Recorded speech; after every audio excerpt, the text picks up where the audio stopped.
So just a few weeks ago, I uploaded a video which was actually one of my higher performing videos since starting the channel, and I'll leave a link to it on the end screen of this video as well as a link in the description in case you missed it. But it was discussing whether or not the Bulls would have won the championship in 1999, the year after the dynasty team was dismantled and the Bulls went into a full rebuild. And the reason this topic was brought up was because if you watched the documentary The Last Dance, there were discussions about whether or not the core group of guys would have stayed together for one more year to run it back and see if they could win title number 7. Of course, that ended up not happening, and the Bulls have yet to win a title since. But the video explores what would have happened had they stayed together and my thoughts on it. So check it out if you're interested. But in this video, I want to talk about whether or not the Bulls could have in fact won 8 straight titles. Who knows, maybe even 9 if we throw in the 99 season in there. But could they have won 8 straight titles had Michael Jordan not retired after his father's passing and went to play baseball? So what's going on, everyone? You are listening to Bulls Central here. Hope you're all doing well.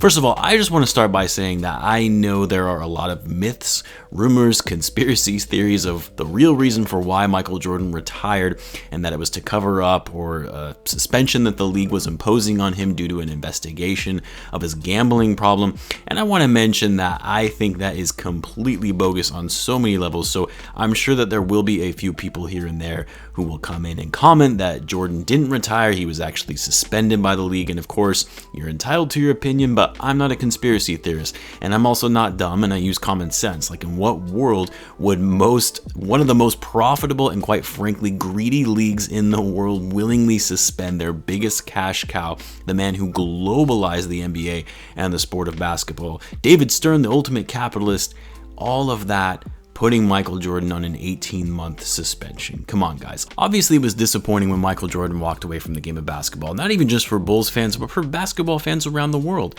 But the man had just lost his father, and I'm sure that's an incredibly difficult place emotionally for anyone to lose your father in the manner that his dad did pass in getting murdered, but also being in the global spotlight that Michael Jordan was. But I'm not here to sit and debate the reasons for why Jordan decided to retire the first time around and to go play baseball. As I mentioned, what I want to discuss in this video is whether the Bulls would have in fact won 8 straight championships had Jordan never retired after winning his 3rd title in 1993. So as I'm sure most people know, the Bulls had just completed a three-peat at the end of the 93 season after defeating the Suns in 6 games in the NBA Finals. Now, shortly after that, Michael Jordan announced that he would be retiring from the game of basketball shortly after his father's murder in the summer of 1993, which shocked the basketball world and of course was devastating to Bulls fans. Now, most assumed that the Bulls would likely fall off and not be able to succeed in winning their 4th straight championship once Michael Jordan had retired, but surprisingly,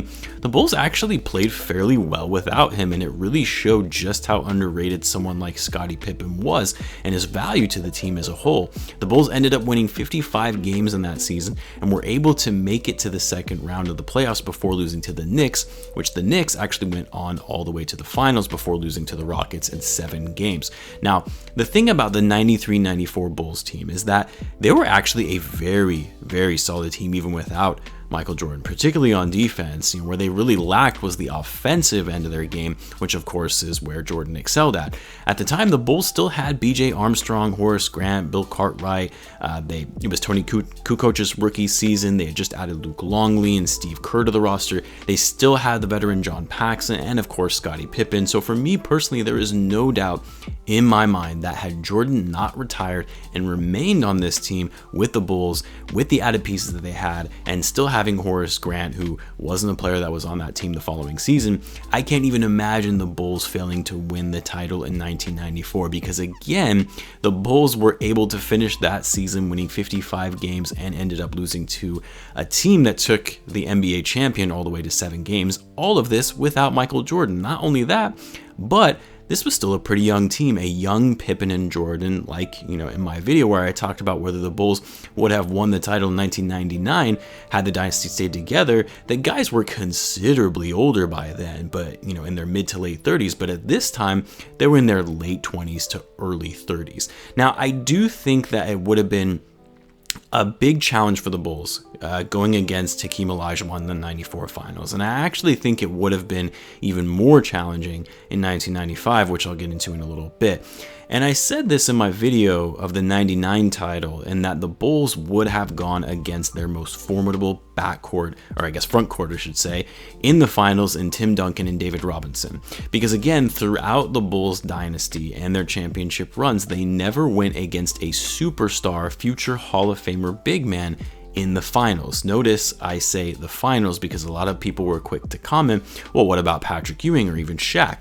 Well, that wasn't the finals, and Ewing alone or Shaq alone is not the same as the Twin Tower combo in Robinson and Duncan. But Hakeem Olajuwon, who is one of the greatest big men of all time, I personally have him in my top 10 greatest players of all time, would have been a struggle for the Bulls just because Bill Cartwright was getting to be pretty old by then, not the same player, and Luke Longley, who, isn't even remotely to the level that Hakeem was, but even then, Longley was only in his second season in the NBA and hadn't even entered his prime yet. But all of that being said, I don't see how the Bulls don't take this title just because that team would have been immensely stacked with Jordan on it, even more so than the 93 title run team.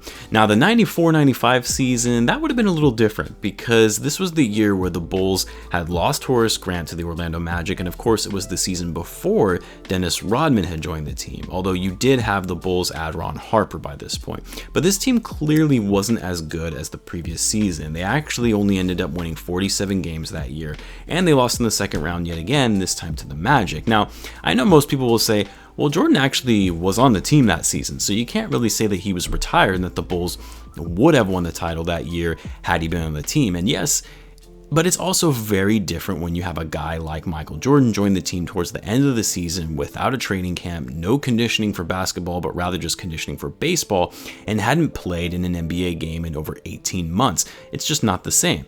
And obviously you saw, based on the following season with a full training camp, Jordan was right back to form and led his team to a record of 72-10 and a fourth title.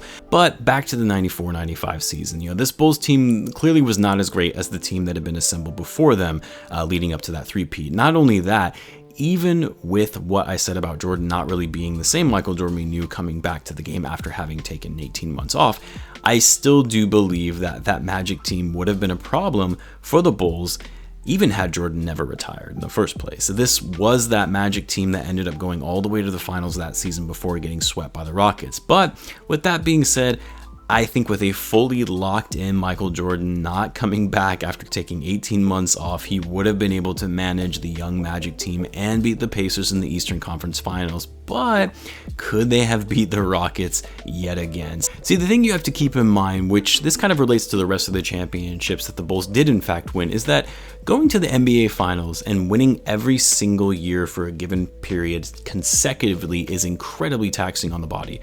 Like if you watched The Last Dance, you saw that by the end of the 98 season, the players, particularly Jordan, Pippen, and Rodman, were just physically and emotionally drained. Now, if you add on top of that Jordan not retiring and the Bulls going on to win the 94 and 95 season as well, because again, most people believe that the Bulls would have won those titles in those years had MJ not retired, would they have in fact won also in 96, 97, and 98? Maybe it was the 2-year break, that gap where they didn't make a deep playoff run, that actually enabled them to repeat the three-peat in the late 90s. Otherwise, to be honest, the result might not have been the same. So without making this video too long and literally assessing every season for which the Bulls played in the 90s, in short, I do think the Bulls would have won their fourth straight title in 94. And I actually think that they would have won it easily if you took a look at the roster that they had and the fact that Jordan and Pippen were still relatively young at that time. The 95 season, you're talking about 5 straight NBA Finals runs. I mean, we all saw what happened to the Warriors despite being relatively young. 5 straight finals runs eventually caught up to them, and they're still recovering from the injuries today. That being said, I do think the Bulls would have won the title in 95. But likely it would have been the hardest one for them yet, mainly due just to the mileage after so many games being played. But with a guy like Jordan and the supporting cast that he had, along with Phil Jackson coaching the team, yeah, I'm not counting out MJ winning his 5th straight. Now, in the 95-96 season, the Bulls picked up a key piece in their second three-peat run in Dennis Rodman, and of course went on to having their best record in franchise history, and really in league history until recently, with a 72-10 finish and a dominant run in the playoffs all the way to their fourth title over the Sonics. Now, despite the additional mental and physical drain of 6 straight finals runs, I still have the Bulls winning this title for their 6th straight win, just because the team was so dominant with the additions of Dennis Rodman, the improvement from guys like Luke Longley and Tony Kukoc, and younger guys off the bench in Jason Caffey and Dickie Simpkins. But here is what I think things get a little bit dicey and a little bit more tricky for the Bulls. I really can't see a team in the modern day era of the NBA, meaning the post-shot clock era, be able to make 7 straight finals runs. All of those games, all of those minutes, all of the stress and emotional fatigue that comes with multiple deep playoff runs. And now we're talking about 7 straight. I know it's Michael Jordan, the greatest player of all time, the ultimate competitor, but eventually you would have to think that all that mileage and high minutes season after season would catch up to you, not just to him, but to the Bulls team as a whole. And although I think we can all agree that that Bulls team was better than the Jazz, but without Michael Jordan retiring for those 2 years, I just think it would be incredibly difficult to go on this kind of run year after year. So I know most people are probably going to disagree with this take, but I actually think the Bulls, after going on to win 6 straight titles, would not be able to get it done in 97 for a 7th straight title. But the Bulls losing the title in 97, that would have been enough motivation for Jordan to quote unquote take it personally, and the Bulls would come back the following season for the last dance and win their final title in 98 for a total of 7 championships in the 90s, 6 consecutive titles, and it even further cements Jordan's legacy further with 1 additional ring to his name. So when people bring up the fact that the Bulls would without a doubt have won 8 straight titles had Jordan never retired, I think people tend to forget how challenging it is to pull something like that off, regardless of the fact that you have the greatest dynasty ever assembled and the greatest player of all time. It was hard enough to win the 6 titles in the 90s as it was for the Bulls to keep that team together and thriving as long as they did. I'm not saying it's out of the question or that it's impossible if they would have won 8 straight, but I personally think that it would have been a bit too hard to complete. I want to know what you guys think though. Do you think the Bulls would have won 8 straight titles had Jordan never retired to go play baseball, or do you think even for the Dynasty Bulls it would have been too hard to pull off? Let me know in the comments, and guys, as always, be sure to subscribe if you're a Bulls fan, as I do post daily Bulls content. Thanks again for tuning in, guys, and I will catch you in the next one.